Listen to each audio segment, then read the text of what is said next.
જો હવે આપણે જે ટોપિકની વાત કરવા જઈએ છીએ એ બંને વર્ષ ફિઝિક્સના જ્યારે દાખલાઓ ગણતા હશો ને ત્યારે આવી વસ્તુઓને લાગુ પાડતા રહેવું પડશે એવો એક મુદ્દો આવે છે અને એ છે સાર્થક અંકો.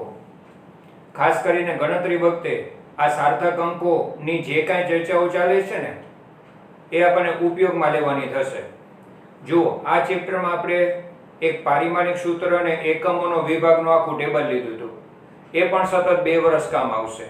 અત્યારે જે સાર્થક અંકોની ચર્ચા કરવા જઈએ છીએ એ પણ તમને સતત 2 વર્ષ ઉપયોગમાં આવનારી માહિતી છે. શરૂઆત થોડી આવી રીતે થાય છે કે ભૌતિક વિજ્ઞાનમાં જ્યારે માપન લેવાતું હોય છે, દાખલા તરીકે કોઈ સાદા લોલકનો આવર્તકાળ માપવામાં આવે તે 1.62 સેકન્ડ ગણતરીથી મળ્યો, તો આ શું દર્શાવ્યું કે ભાઈ પ્રયોગનું અવલોકન લીધું, સાદા લોલકનો આવર્તકાળ માપ્યો અને માપનનો જવાબ શું આવ્યો? 1.62 સેકન્ડ. હવે જનરલી આપણે શું કહી શકીએ કે ભાઈ આ 3 આંકડાઓ છે ને એમાંથી પહેલા 2 આંકડા તો ચોક્કસ હશે જ, કારણ કે તમે 1.62 સેકન્ડ ગણ્યું તો 1.6 સુધી તો શ્યોર હશે. બની શકે કે છેલ્લો આંકડો અચોક્કસ હોઈ શકે. તો આ 1 અને 6 છે ને એ વિશ્વસનીય અંકો, આ 1 અને 6 વિશ્વસનીય અંકો તરીકે બોલાશે. અને એકાદો જે છેલ્લો આંકડો લેવાનો હશે ને એ બને કે અચોક્કસ,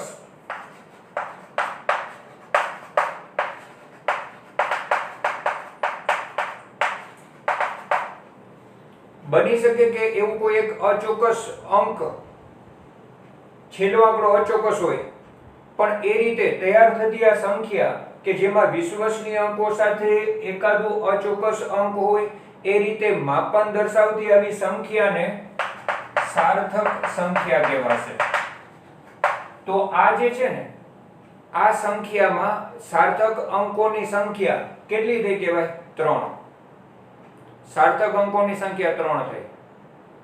જો સાર્થક અંકોની સંખ્યા કેવી રીતે નક્કી કરવાની એ બધા નિયમો હમણાં આવે છે, પણ આ તો ટેક્સ્ટ બુકમાં જે રીતે શરૂઆત કરી છે ને એ રીતે મેં ટોપિકની શરૂઆત કરી. જો કે આ ઇન્ટ્રોડક્શન જે ટેક્સ્ટ બુકમાં આપ્યું છે એનો ખાસ આગળ ઉપયોગ નથી. દાખલા તરીકે કોઈ લંબાઈનું માપન આપણે લીધું, કોઈ પદાર્થની લંબાઈ 287.3 સેન્ટીમીટર માપવામાં આવી, તો આપણે કહી શકીએ કે ભાઈ આ જે 287 શરૂઆતના જે 3 આંકડાઓ છે ને એને આપણે વિશ્વસનીય અંકો તરીકે બોલી શકીએ. પણ પછી છેલ્લો આંકડો છે ને એને અચોક્કસ અંક તરીકે કહી શકીએ કે બને કે છેલ્લો આંકડો અચોક્કસ હોય પ્રાયોગિક રીતે. પણ આ વિશ્વસનીય અંકો સાથે એકાદ અચોક્કસ અંક સાથે બનાવેલી લખેલી જે સંખ્યા છે એમાં સાર્થક અંકોની સંખ્યા કેટલી થઈ? 4. જો આમાં સાર્થક અંકોની સંખ્યા 3 થઈ, આમાં સાર્થક અંકોની સંખ્યા 4 થઈ. પણ ધ્યાન આપજો, સાર્થક અંકો સિગ્નિફિકન્ટ ફિગર્સ નક્કી કરવા માટે, સાર્થક અંકોની સંખ્યા નક્કી કરવા માટે જનરલી જે નિયમો બનશે ને, હમણાં આપણે નિયમની ચર્ચા કરીએ છીએ, એ ખાસ કરીને ઉપયોગમાં આવશે કે જ્યારે કોઈ સંખ્યામાં શૂન્ય હોય, કોઈ આંકડો હોય એમાં વચ્ચે કે છેલ્લે કે આગળ કે 0 આવતું હોય, શૂન્ય આવતું હોય, તો ક્યારે શૂન્ય સાર્થક ગણવો અને ક્યારે શૂન્ય સાર્થક અંકોની સંખ્યામાં ન લેવો એ જ ખાસ નિયમ છે. પહેલા આપણે થિયોરિટિકલ વાત કરીએ છીએ, પછી આપણે એના આંકડાકીય એક્ઝામ્પલ લેશું. સાર્થક અંકોનો આખો વિભાગ પૂરો થશે ને એટલે એકદમ સ્પષ્ટ થઈ જશે. હજુ તો આપણે શરૂઆત કરી છે કે જેમાં આપણે આટલી ચર્ચા કરી. હવે તમને ટેક્સ્ટ બુકમાં નંબર વાઇઝ પોઈન્ટ આપ્યા છે. હવે નંબર વાઇઝ જે મુદ્દાઓ આપ્યા છે ને 1 2 3 એવી રીતે સાર્થક અંકોના ટોપિકમાં, એની આપણે ચર્ચા કરતા જઈએ. એમાં સૌથી પહેલા એવું આવે છે કે તમે કોઈ માપન દર્શાવતી રાશિ હોય એમાં જો એકમોમાં ફેરફાર કરો ને તો પણ સાર્થક અંકોની સંખ્યામાં ફેરફાર ન થાય. જો ફરીથી વાક્ય બોલું છું એ લખી પણ નાખું. જો અત્યારે આપણે વાત કરી એ પહેલા એક આવર્તકાળની, બીજું એક લંબાઈની. આમાં સાર્થક અંકોની સંખ્યા 3, આમાં સાર્થક અંકોની સંખ્યા 4. વિશ્વસનીય અંકો સાથે એક અચોક્કસ અંક સાથે રજૂ થતી સંખ્યા સાર્થક સંખ્યા તરીકે, આ બધું ઇન્ટ્રોડક્શન. જો કે આ બધી બાબતોનો ખાસ ઉપયોગ નથી. હવે ઉપયોગમાં આવનારી વાત હવે શરૂ થાય છે. જ્યારે પણ કોઈ એકમ કન્વર્ટ કરવામાં આવતો હોય,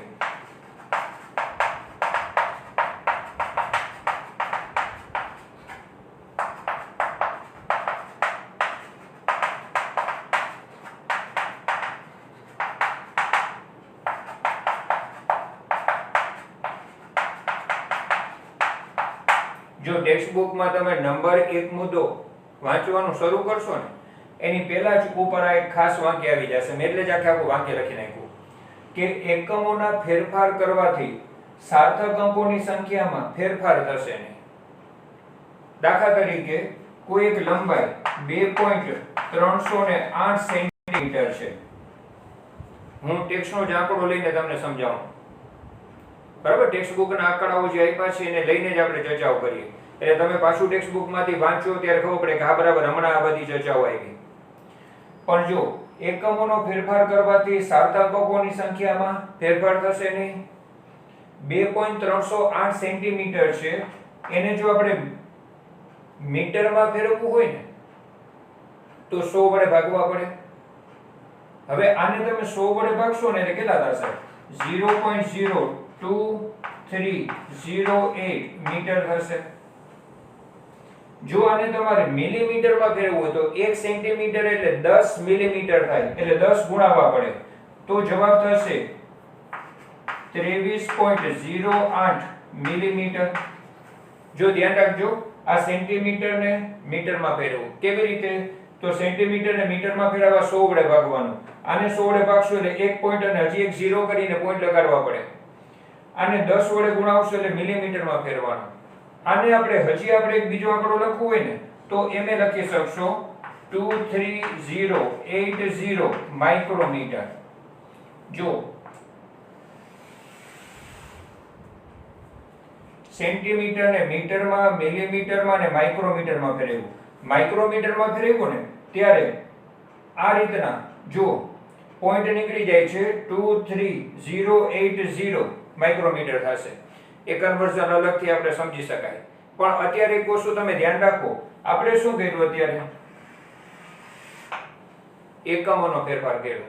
સેન્ટીમીટર ને મીટરમાં ફેરવ્યું, સેન્ટીમીટર ને મિલીમીટરમાં ફેરવ્યું, સેન્ટીમીટર ને માઇક્રોમીટરમાં ફેરવ્યું. પણ આ બધામાં તમને સાર્થક અંકોની સંખ્યા એક સરખી રહેશે. કઈ રીતે?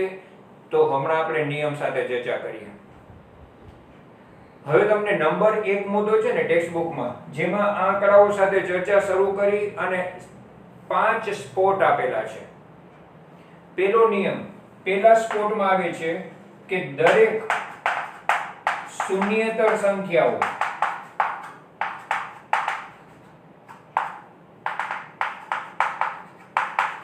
એ સાર્થક સંખ્યા છે. શૂન્યેતર એટલે શૂન્ય સિવાયની. શૂન્ય સિવાયનો કોઈ પણ આંકડો હોય ને એ હંમેશા કેમાં લેવાનો? સાર્થક અંકોની ગણતરીમાં લેવાનો. બરાબર, શૂન્ય સિવાયનો કોઈ પણ આંકડો હોય. દાખલા તરીકે આમાં 4 શૂન્યેતર છે એમ કહેવાય, શૂન્ય સિવાયના જ છે. આમાં 3 શૂન્ય સિવાયના જ છે, શૂન્યેતર જ છે. પણ આમાં જોશો ને તો એક શૂન્ય છે અને 3 શૂન્ય સિવાયના છે. શૂન્ય સિવાયના એટલે શૂન્યેતર. તો 2, 3 અને 8 તો સાર્થક અંકોની સંખ્યાની ગણતરીમાં આવશે જ. ખાસ ધ્યાને રાખવાનું છે કે શૂન્ય ક્યારે સાર્થક થશે ને ક્યારે નહીં થાય. બીજી બાબત, 2 શૂન્યેતર વચ્ચે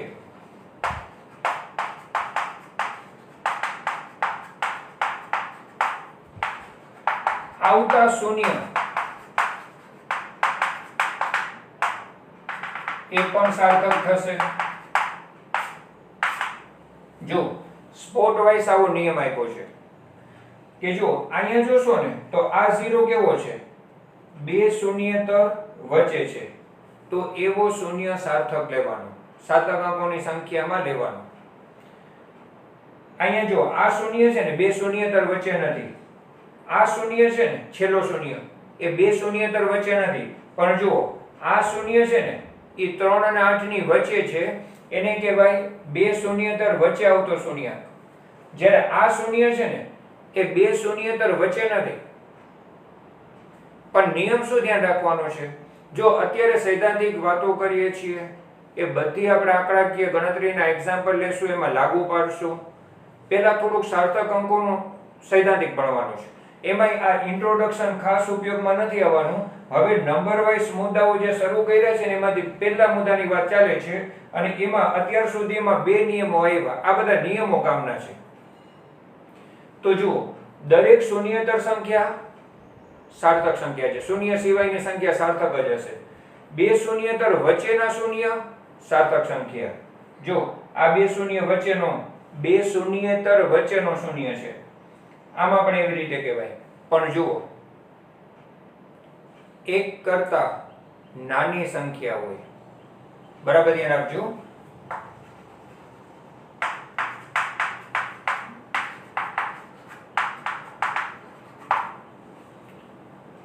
આ આંકડો જુઓ 0.02308 એક કરતા નાની સંખ્યા કહેવાય.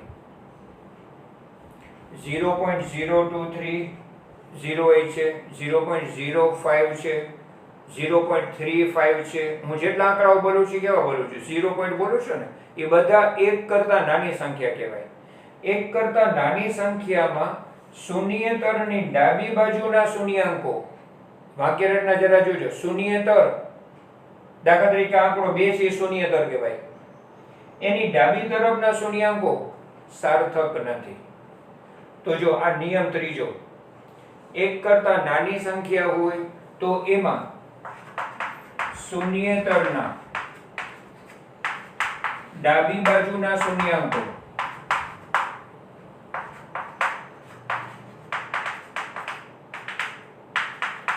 સાર્થક નથી. જો આગળના નિયમો રિપીટ કરતા રહેશો. શૂન્ય સિવાયના આંકડાઓ, જેને શું શબ્દ વપરાય? શૂન્યતર, એ હંમેશા કેવા? સાર્થક. શૂન્ય સિવાયના આંકડાઓ એટલે કે શૂન્યતર, એની વચ્ચે જે શૂન્યાંકો હોય એ હંમેશા સાર્થક.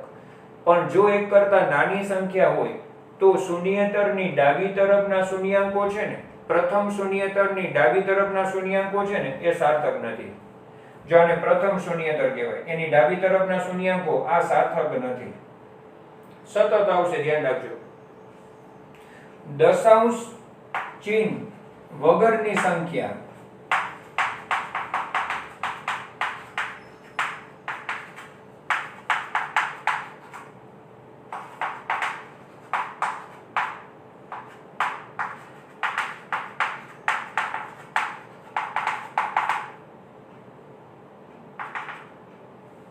જો આ આંકડો કેવો છે? એમાં પોઈન્ટ નથી આવતો. ક્યાંય પોઈન્ટ નથી આવતો એને શું કહેવાય?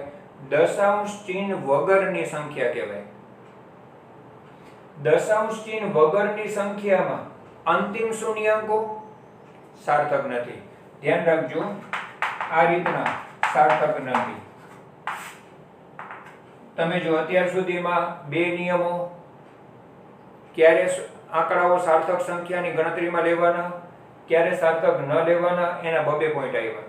હજી એક પોઈન્ટની ચર્ચા કરશો, પણ એ પહેલા હજી એક વસ્તુ જોઈ લો કે આ પોઈન્ટ સિવાયની સંખ્યા, જેને કહેવાય દશાંશ ચિહ્ન વગરની સંખ્યા, એમાં છેલ્લો શૂન્યાંક છે ને એ સાર્થક નથી. કારણ કે એ તો એકમ કન્વર્ટ થઈને આવ્યો.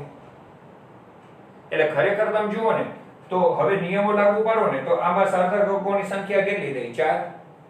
આમાં તમે કહેશો કે ભાઈ 1 2 3 4 ને 5 આંકડા છે, પણ નિયમ આપણે જે વાત કરી કે એક કરતા નાની સંખ્યાના પ્રથમ શૂન્યતાની ડાબી તરફના શૂન્યાંકો સાર્થક નથી, તો સાર્થક અંકોની સંખ્યા પાછી કેટલી થઈ? 4 થઈ.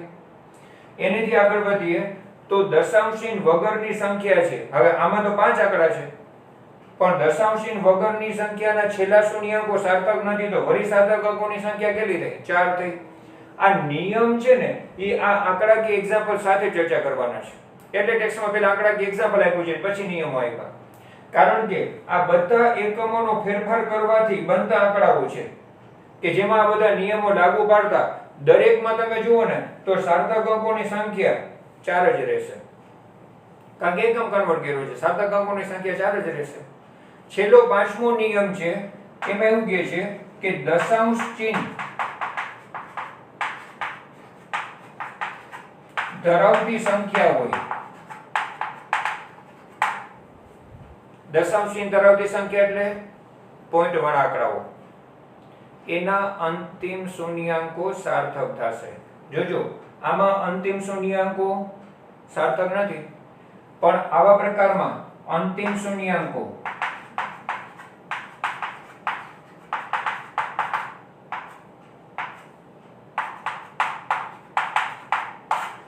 સાર્થક થશે. દાખલા તરીકે જો આમાં એવું કે આંકડો નથી, પણ હું તમને એક્ઝામ્પલ આપું. 0.02750. હવે આમાં શૂન્ય છે ને એ સાર્થક નથી, કારણ કે દશાંશ ચિહ્ન વગરની સંખ્યા છે. આમાં અંતિમ શૂન્ય છે ને એ સાર્થક છે, કારણ કે દશાંશ ચિહ્ન વાળી સંખ્યામાં છે. હવે આમાં સાર્થક અંકોની સંખ્યા કેટલી થઈ? ફરી પાછી 4, કારણ કે આ શૂન્ય છે ને એ આ નિયમ પ્રમાણે એક કરતા નાની સંખ્યા પ્રથમ શૂન્યતરના ડાબી બાજુના શૂન્યાંકો સાર્થક નથી, એટલે આ સાર્થક નથી. પણ દશાંશ ચિહ્ન ધરાવતી સંખ્યા હોય તો એમાં અંતિમ શૂન્યાંકો, છેલ્લા શૂન્યાંકો સાર્થક થશે. દાખલા તરીકે 5 પોઈન્ટ આ રીતે લખ્યું છે, તો આ દશાંશ ચિહ્ન ધરાવતી સંખ્યા છે, એમાં અંતિમ શૂન્યાંકો કેવા થયા? સાર્થક થશે. તો આમાં પણ સાર્થક અંકોની સંખ્યા 4 થઈ.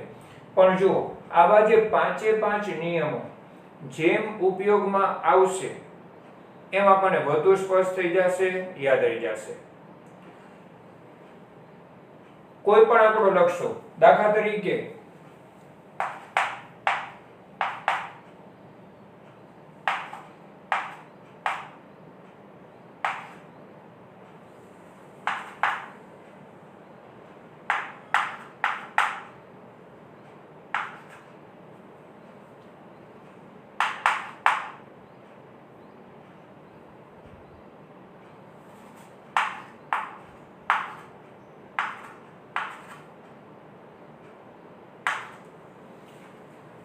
ફરી પાછું ચર્ચા કરવા માટે 3 આંકડાઓ લખ્યા.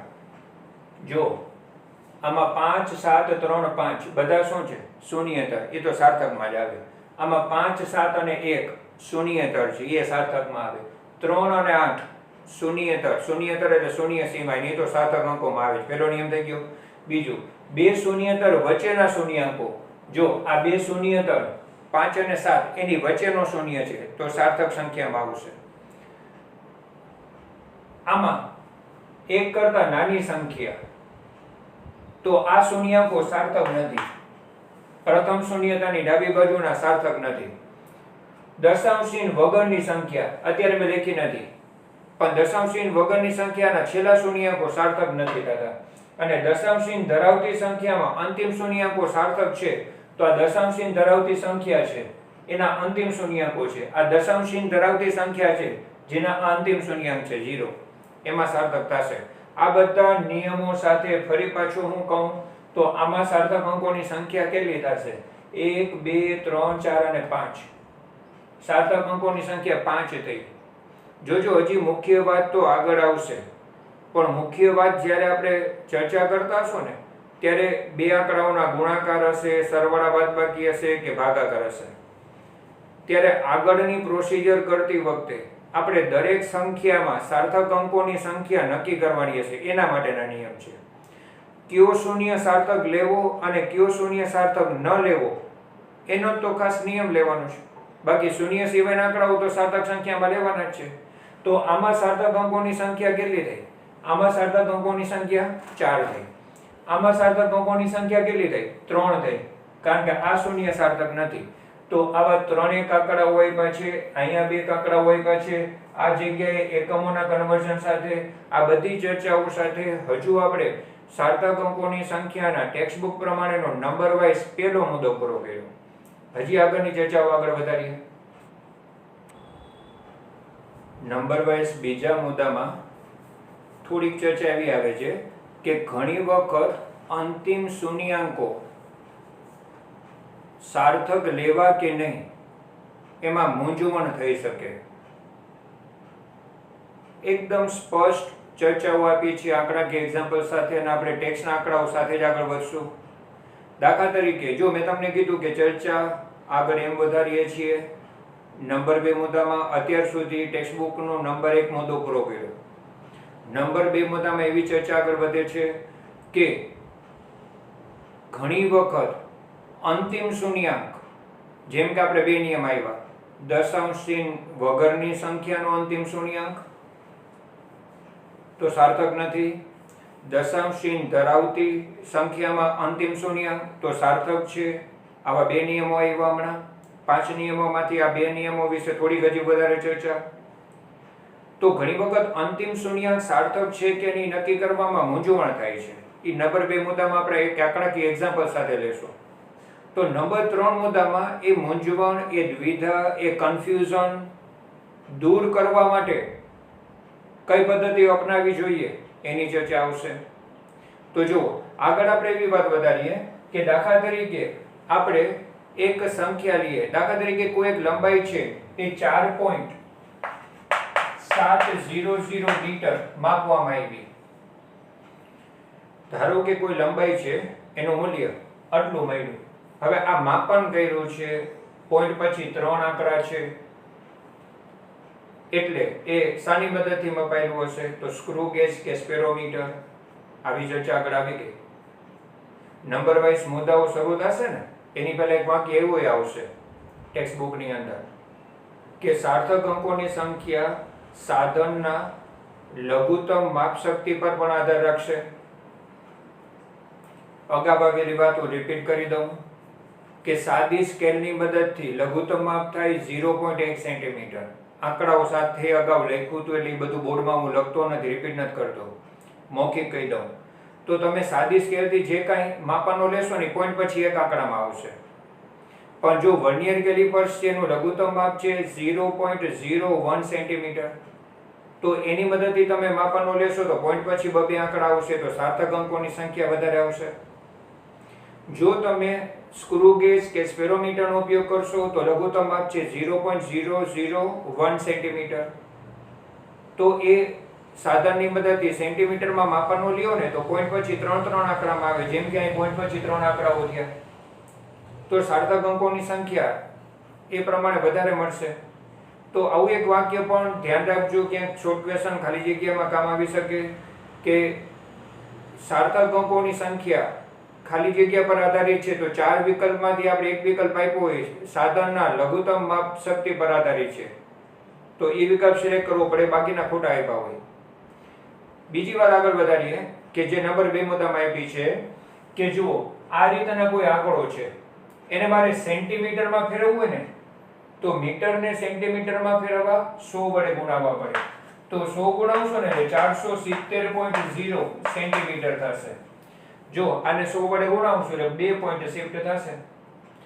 સેન્ટીમીટરને મિલીમીટરમાં ફેરવવા 10 વડે ગુણાવવા પડે, કારણ કે 1 સેન્ટીમીટર એટલે 10 મિલીમીટર. સેન્ટીમીટરને મિલીમીટરમાં ફેરવવા 10 ગુણાવવા પડે, તો હજી 10 ગુણાવીને તો 1 પોઈન્ટ અહીં શિફ્ટ થશે ને એટલે 4700 મિલીમીટર. પણ જો મારે આ મીટરને કિલોમીટરમાં ફેરવવા હોય તો 1000 વડે ભાગવા પડે, તો 0.0044700 કિલોમીટર થશે. હવે ખરેખર જો મુખ્ય આંકડો શરૂઆતમાં આપણે આ લીધો, બાકીના 3 લેખા એ તો એના એકમ કન્વર્ઝન કર્યા, પણ એમાં એવું થશે કે હમણાં તમે જે નિયમો ની ચર્ચા કરીને એને લાગુ પાડવા જશો ને તો હમણાં એક મૂંઝવણ આવશે, કન્ફ્યુઝન આવશે. આમાં સાર્થક અંકોની સંખ્યા કેટલી કહેશો? તો નિયમ પ્રમાણે 4, કારણ કે દશાંશ ચિહ્ન ધરાવતી સંખ્યા છે એમાં અંતિમ શૂન્યાંકો પણ સાર્થક લેવાના, હમણાં નિયમની વાત કરી પ્રમાણે. હવે આમાં તમે જોશો તો એ દશાંશ ચિહ્ન ધરાવતી સંખ્યા છે, અંતિમ શૂન્યાંકો સાર્થક ગણવાના, તો આમાંય 4 થયા. આની વાત પહેલા કરી લઉં તો દશાંશ ચિહ્ન ધરાવતી સંખ્યા છે, 1 કરતા ઓછી સંખ્યા છે, તો પ્રથમ શૂન્યતર સિવાયના આગળના શૂન્યાંકો સાર્થક નથી. તો આ 3 શૂન્ય સાર્થક નથી, પણ શૂન્ય દશાંશ ચિહ્ન ધરાવતી સંખ્યાના અંતિમ શૂન્યાંકો સાર્થક છે નિયમ પ્રમાણે. તો સાર્થક અંકોની સંખ્યા પાછી 4 થઈ. હવે આ 1 2 અને 3 માં કોઈ પ્રોબ્લેમ નથી. અહીંયા આપણને કન્ફ્યુઝન થાય. આ કેવી સંખ્યા થઈ કે મિલીમીટરમાં કન્વર્ટ કરવાથી દશાંશ ચિહ્ન ધરાવતી સંખ્યા નથી. આમાં પોઈન્ટ નથી આવતું, દશાંશ ચિહ્ન નથી. તો નિયમ પ્રમાણે જે હમણાં ચર્ચા થઈ હતી એ પ્રમાણે દશાંશ ચિહ્ન ન હોય તેવી સંખ્યા માટે અંતિમ શૂન્યાંકો સાર્થક નથી. તો આ આંકડામાં સાર્થક અંકોની સંખ્યા કેટલી થઈ ગઈ કહેવાય? 2. તો હમણાં આપણે કીધું કે ભાઈ એકમ કન્વર્ટ કરવાથી સાર્થક અંકોની સંખ્યામાં ફેર ન પડવો જોઈએ. તો આ નિયમ લાગુ પાડવા જાવ તો અહીંયા સાર્થક અંકોની સંખ્યા 2 થઈ ગઈ. તો ભાઈ એ જ વાત આગળ વધારવાની છે કે અમુક વખતે અંતિમ શૂન્યાંકો સાર્થક લેવામાં મૂંઝવણ થાય છે. એનું આંકડાકીય એક્ઝામ્પલ આપ્યું. હવે આ મૂંઝવણ દૂર કરવા શું કરશો? તો એ નંબર વાઇઝ ત્રીજો મુદ્દો. ત્રીજા મુદ્દાની વાત શરૂ થાય છે કે ભાઈ અંતિમ શૂન્યાંકો છે એને સાર્થક અંકો ગણવા ન ગણવાની મૂંઝવણ ન થાય ને એના માટે માપન દર્શાવતી જે સંખ્યાઓ છે ને એને વૈજ્ઞાનિક સંકેતમાં દર્શાવવી.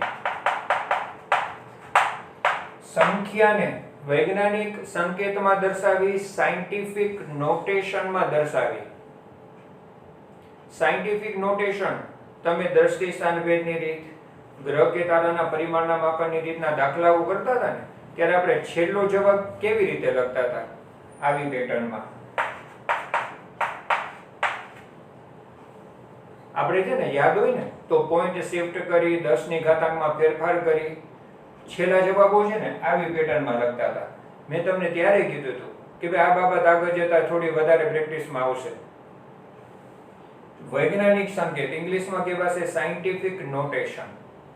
આ રીતના લખાય જ્યાં a છે ને એ સંખ્યા 1 થી 10 વચ્ચેનો અંક. અહીંયા 1 થી 10 વચ્ચેના અંક હોય કાંઈ પણ, બરાબર, એના કરતા વધારે નહીં. જ્યારે b છે ને એ આ 10 પરની ધન કે ઋણ ઘાતાંક.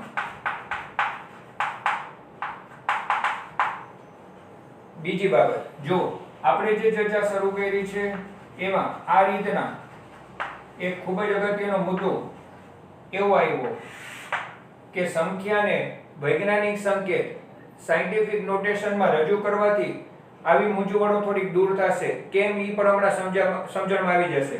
પણ અત્યારે સાયન્ટિફિક નોટેશન એટલે આ પેટર્નમાં લખેલા જવાબો, એમાં a શું હોવો જોઈએ, b શું હશે, એવી બધી સ્પષ્ટતા આવી. એનેથી આગળ વધીએ તો ઘણી વખત આ જે a છે ને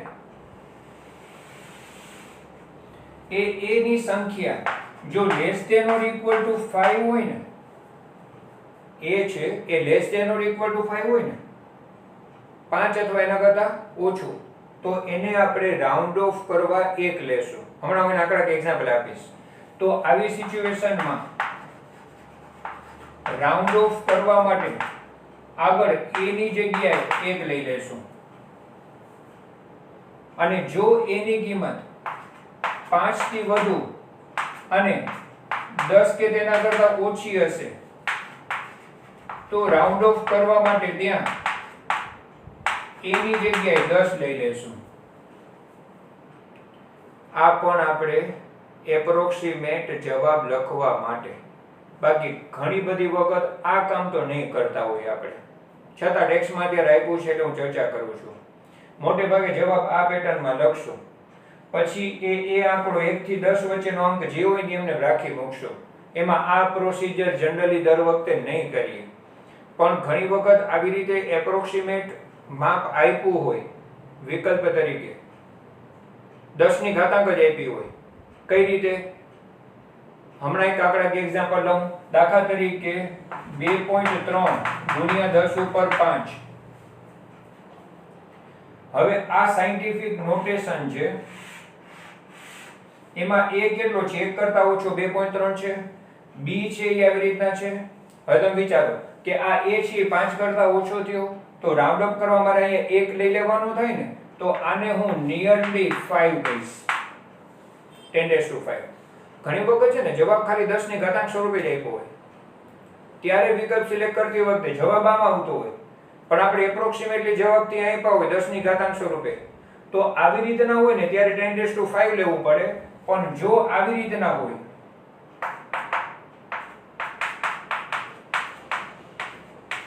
તો ધ્યાન રાખવું પડે. અહીંયા આગળનો એ જે આંકડો છે કે એ આંકડો 5 અને 10 ની વચ્ચેનો છે, તો અહીંયા મારે 10 લઈ લેવા પડે. તો a ની જગ્યાએ આ a ની જગ્યાએ મારે 10 લઈ લેવા પડે. અને 10 લઉં ને તો 10 ગુણ્યા 10 ઉપર 5 થઈને 10 ઉપર 6 એપ્રોક્સિમેટ થાય. જનરલી ઓછી જરૂર પડશે, પણ જ્યારે જવાબ માત્ર 10 ની ઘાતાંક સ્વરૂપે જ આપ્યો હોય, બાકી તો મોટે ભાગે જવાબ આ રીતે જ રાખશો બધાય દાખલાઓમાં. પણ ક્યારેક વિકલ્પ એપ્રોક્સિમેટલી માત્ર 10 ની ઘાતાંક સ્વરૂપે જ આપ્યા હોય, તો આવી સિચ્યુએશનમાં 10⁵ સિલેક્ટ કરવાનું, આવી સિચ્યુએશનમાં 10⁶ સિલેક્ટ કરવાનું. એવો સ્પષ્ટ નિયમ ટેક્સ્ટ બુકમાં આવી રીતે આપ્યો છે. એ મેં તમને આંકડાકીય એક્ઝામ્પલ સાથે સમજાવી દીધું કે ભાઈ આવું હોય ને કે જેમાં a 5 અથવા એના કરતા ઓછા છે, તો આગળ 1 વિચારી અને 10 ની ઘાતાંક 10⁵ જ રહેશે. પણ જો અહીંયા 5 થી વધુ હશે આંકડો, 5 અને 10 ની વચ્ચેનો, તો આપણે અહીંયા 10 લેવા પડશે. અને 10 ગુણ્યા 10 ઉપર 5 તરીકે 10 ઉપર 6 એપ્રોક્સિમેટ લેવા પડશે. આવો નિયમ ધ્યાનમાં રાખવાનો છે. બરાબર છે. બીજું, આપણે ટેક્સ્ટ બુકમાં બે આંકડાઓ આપ્યા છે ખાલી ક્રમમાં માપક્રમ સમજાવવા માટે. દાખલા તરીકે તમને પૃથ્વીનો વ્યાસ અને હાઇડ્રોજન પરમાણુ માટે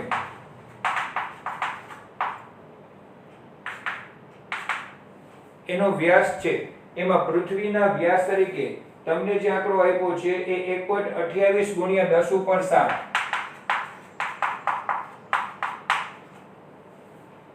તો હાઇડ્રોજન પરમાણુ છે એના વ્યાસ તરીકે 1.06 ગુણ્યા 10 ઉપર ઓછા 10. આ રીતે આપ્યું છે.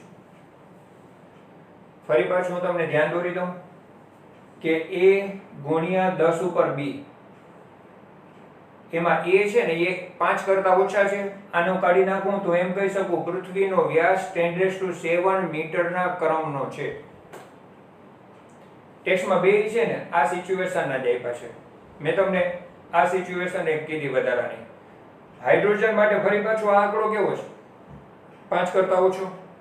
તો વળી મારે અહીંયા 1 લઈ લેવાનો થાય, તો 10⁻10 મીટર કહેવાય. તો હાઇડ્રોજન માટે વ્યાસ 10⁻10 મીટરના ક્રમનો થયો. હવે ખાલી જો એક વસ્તુ તમને ગુણોત્તર લઈ લઉં, તો આને એપ્રોક્સિમેટલી હું 10⁷ કહું છું, આને એપ્રોક્સિમેટલી 10⁻10 કહીએ છીએ. જો આ એપ્રોક્સિમેટલી 10⁷ મીટર કહેવાશે પૃથ્વીનો વ્યાસ, તો હાઇડ્રોજન પરમાણુની પ્રથમ કક્ષાનો વ્યાસ આવો કહેવાશે 10⁻10 મીટરના ક્રમનો. પણ ધ્યાન આપો તો આ બેનો ગુણોત્તર લઉં ને, એમાં આને ઉપર લઉં ને તો -10 ઉપર આવે એટલે +10 થાય. +10 થશે ને તો એ 10 ઉપર 17 કહેવાશે. જેને એમ કહેવાય કે પૃથ્વીનો વ્યાસ હાઇડ્રોજન પરમાણુના પ્રથમ કક્ષાના વ્યાસ કરતા 10⁷ ગણો, 10⁻17 ગણો છે. 10 ઉપર 17 ઘાતાંક જેટલા ગણો છે. એવી થોડી ચર્ચાઓ આપી છે. પણ આવી રીતના ક્યારેક પૂરા આંકડાઓ ન લેવા હોય અને આવી એપ્રોક્સિમેટલી ચર્ચાઓ કરવી હોય ત્યારે આવા નિયમો ભૌતિક વિજ્ઞાનમાં કામ આવશે. એની બધી આ માહિતી છે. હવે એક બીજી નાનકડી વસ્તુ જરા રહી ગઈ. હવે ધ્યાન આપો તો આને તમારે સાયન્ટિફિક નોટેશનમાં કન્વર્ટ કરવું હોય ને તો મીટરને સેન્ટીમીટરમાં લખવા શું કરવું પડે? 4.700. મીટરને સેન્ટીમીટરમાં ફેરવવું એટલે 100 વડે ગુણાવવું એટલે 10⁻2 ગુણાવવું. જો તમારે મિલીમીટરમાં ફેરવવું હોય તો 4.700 ગુણ્યા 10 ઉપર 3, આ મિલીમીટરમાં થયું. 1000 વડે ભાગવું એટલે 10⁻3, તો 4.700 × 10⁻3 કિલોમીટર. હવે તમે જુઓ આ ત્રણ આંકડાઓ લખ્યા ને એમાં 10 ની ઘાતાંકોને સાર્થક અંકો તરીકે લેવાની ન હોય તો પછી હવે તમે જો આ મીટરમાંથી સેન્ટીમીટરમાં, મિલીમીટરમાં અને કિલોમીટરમાં ફેરવાઈ ગયું. 100 વડે ગુણાયું હોય એટલે 10 2 ગુણ્યા, 1000 વડે ગુણાયું હોય એટલે 10 3, 1000 વડે ભાગ્યા એટલે 10 3. પણ જુઓ આમાં સાર્થક અંકોની સંખ્યા 4 દરેકમાં, કારણ કે આ સાયન્ટિફિક નોટેશનમાં લખતી વખતે 10 ની ઘાતાંક છે ને સાર્થક અંકોમાં નથી લેવાની. 10 ની ઘાતાંક સ્વરૂપનું જે પદ હોય ને એને સાર્થક અંકોમાં નહીં લેવાનું. તો હવે ઓલું જો મૂંઝવણ દૂર થઈ ગઈ. તમે સાયન્ટિફિક નોટેશનનો ઉપયોગ કરશો તો એ મૂંઝવણ દૂર થઈ ગઈ.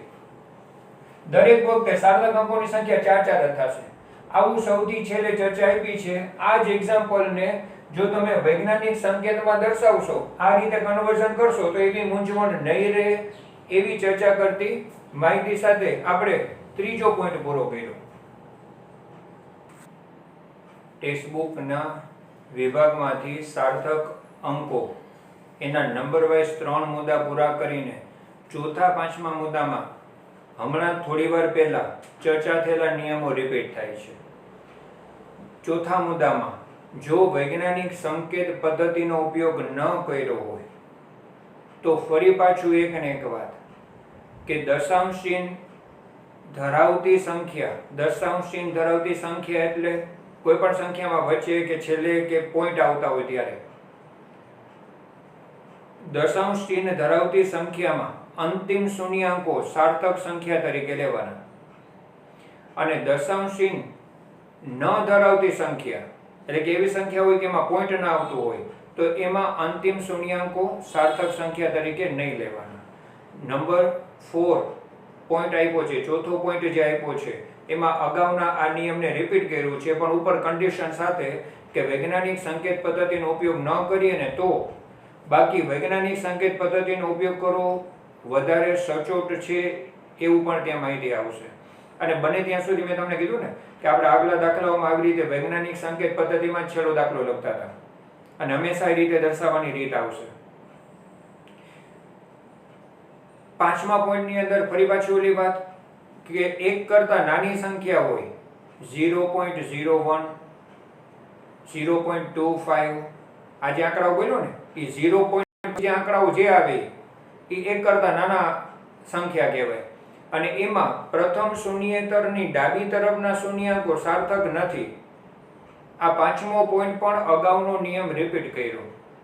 છઠ્ઠા પોઈન્ટમાં એક નવી વાત ખાલી આવે છે. જો હજુ તો આપણે સાર્થક અંકો ની સંખ્યા નક્કી કરવાના નિયમોની ચર્ચા કરીએ છીએ અને એમાં છેલ્લા પોઈન્ટમાં થોડીક ડિફરન્ટ વાત એવી આવે છે કે દાખલા તરીકે ત્રિજ્યા r તો વ્યાસ ભાગ્યા 2 થાય. દાખલા તરીકે d વ્યાસ છે તો વ્યાસને 2 વડે ભાગતા ત્રિજ્યા મળે. પરિઘ આપણે લેવો છે વર્તુળનો તો 2πr થાય. હવે આવા પ્રકારના સૂત્રો હોય અને ગણતરીઓ કરતા હોય એમાં આ જે 2 છે ને એ માપન ન દર્શાવતી સંખ્યા કહેવાય. એનો મતલબ આ 2 છે કઈ થોડું માપન સાથે સંકળાય. તમે માપ્યું શું હોય વ્યાસ, એ વ્યાસને 2 વડે ભાગો છો તો આ 2 છે એ માપન દર્શાવતી સંખ્યા નથી, એ કોઈ માપન ન દર્શાવતી સંખ્યા જેમ કહેવાય. આમાં 2π છે એ કઈ માપન થોડું કર્યું છે. માપન તો કોનું કર્યું? ત્રિજ્યાનું માપન કરો, આ સૂત્રમાં મૂકો ત્યારે પરિઘ મળે, વર્તુળનો પરિઘ 2πr. તો અગત્યની વસ્તુ કે આવા 2 આંકડાઓ છે ને એ માપન ન દર્શાવતી સંખ્યામાં સૈદ્ધાંતિક રીતે સાર્થક અંકોની સંખ્યા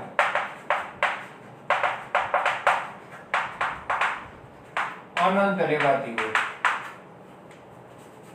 જો સૈદ્ધાંતિક રીતે સાર્થક અંકોની સંખ્યા અનંત, તમે કહેશો અનંત કઈ રીતે? તમે જરૂરિયાત પ્રમાણે 2 લખો, 2.0 લખો કે 2.00 લખો કે 2.000 લખો, અનુકૂળતા પ્રમાણે લ્યો. તમે પોઈન્ટ પછી તો ગમે એટલા આંકડા મૂકી શકો, કારણ કે આ કોઈ માપન દર્શાવતી સંખ્યા નથી. રિક્વાયરમેન્ટ પ્રમાણે તમે રજૂઆત કરો આવી રીતે. ત્યાં આગળ ત્રિજ્યા પોઈન્ટ પછી કેટલા આંકડામાં છે પ્રમાણે. પણ જનરલી એ પણ ક્યારેય ઉપયોગમાં લેશો નહીં. વ્યાસને માપન કર્યું હશે, 2 વડે ભાગવાનું હશે તો એમાં કઈ આવા પોઈન્ટ ન લેવાના. પોઈન્ટ લઈને ઘેરસીથી કઈ ભાગાકાર કરશો તો ફેર નહીં પડતો હોય. આ તો નિયમ તરીકે શું કામ આપ્યું છે કે આવા પૂર્ણાંકોને આવા પ્રકારના માપન સાથે ન દર્શાવતા પદો જે હોય ને એને ગણતરી વખતે એના સાર્થક અંકો ધ્યાનમાં લેવાના થશે નહીં. જો એના સાર્થક અંકો આપણે ક્યાંય ગણતરીમાં નહીં લઈએ, સૈદ્ધાંતિક રીતે કહેવા જઈએ તો એના સાર્થક અંકોની સંખ્યા અનંત કહેવાય. આવી ચર્ચા સાથે છઠ્ઠો પોઈન્ટ પૂરો થયો.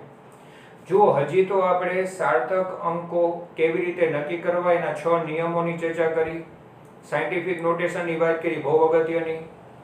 મુખ્ય વાત હવે પછી આગળ વધવાની છે કે જેમાં તમે ભૌતિક વિજ્ઞાનમાં જ્યારે ગણતરી કરતા હશો ત્યારે સંખ્યાઓના ગુણાકાર, ભાગાકાર, સરવાળા, બાદબાકી થતા હશે ને ત્યારે સાર્થક અંકોની સંખ્યા અંતિમ પરિણામમાં કેવી રીતે દર્શાવી એના નિયમો છે.